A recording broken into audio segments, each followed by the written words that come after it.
నేనే తాతయ్య. ఓహో, ఏం మనవడా, మళ్ళీ ఏం గొడవ వెంట పెట్టుకొచ్చావు?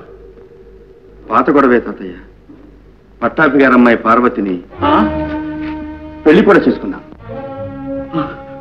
ఏమిటి, పెళ్లి కూడా అయిపోయింది? ఒరే అప్రాచ్యుడా, నేను నా మాట నీకు అవసరం లేనప్పుడు నా ఇంటికి ఎందుకు వచ్చావు? తాతయ్య, నీ తాతయ్య ఏనాడు చనిపోయాడరా? తాతయ్య, నిన్ను బస్తీకి పంపిన్నాడే నీ తాతయ్య చనిపోయాడరా? నీ బుద్ధి మీద గాలి మేడలు నిర్మించుకుని నిలువునా నాశైపోయాడరా నీ తాతయ్య.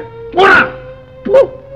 తాతయ్య, ఆవిడటు పుట్టింటికి కాక నేనిటు నీకు కాక మా ఇద్దరి బ్రతుకులు ఏమైపోవాలి తాతయ్య? మాకింకా దిక్కెవరు తాతయ్య? నన్ను అడుగుతావేరా? ఈ ఆగత్యం చేయించిన నీ బుద్ధినడు, వయస్సిచ్చిన మదంతో మూసుకుపోయిన నీ కళ్ళనడుగురా. పోరా తాతయ్య, పోరా తాతయ్య.